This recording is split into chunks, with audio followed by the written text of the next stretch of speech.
Montana's news leader.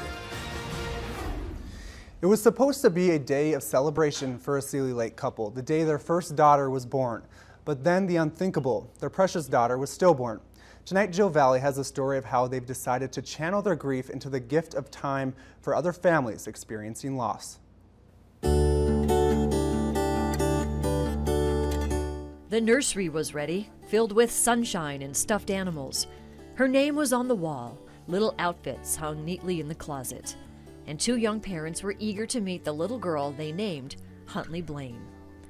After an earlier miscarriage, it was an exciting time for Kendra and Jurian Coombs of Seeley Lake. We finally got to hear her heartbeat and her, see her on the ultrasound, and we got excited. It was an easy pregnancy.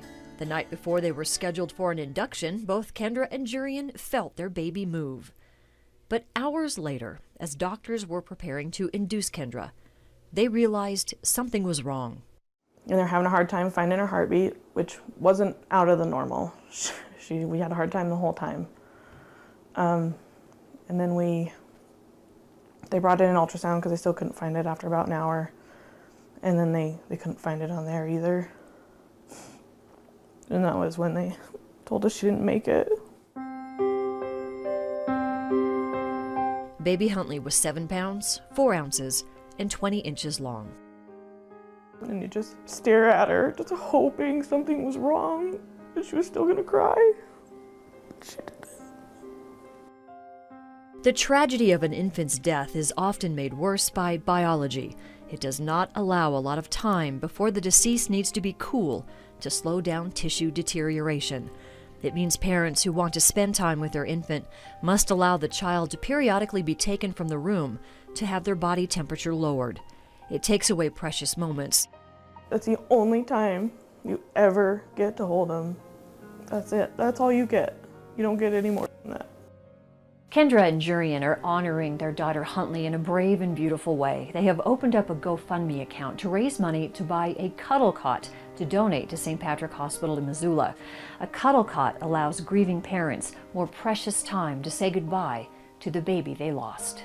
The device sits in the bassinet or cradle, and it cools the child's core temperature enough so they can stay in the room with the family, where they can take their time to say goodbye.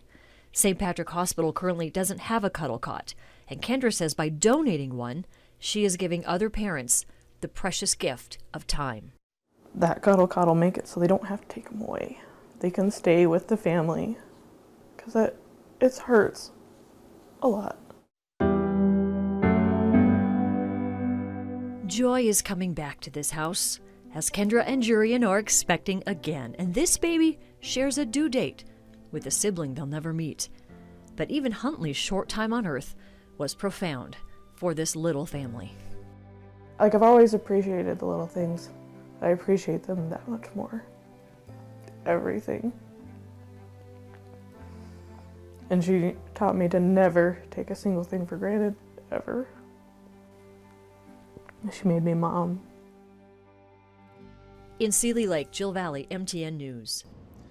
Now, the cuddle cots cost about $3,000. The Combs set up a GoFundMe account and another at Missoula Federal Credit to raise money to buy one for St. Patrick Hospital. If they end up raising more than that, they'll donate one to Community Medical Center too. We have a link with that information at kpax.com. Well, switching gears to weather, let's toss it over to meteorologist Russ Tum.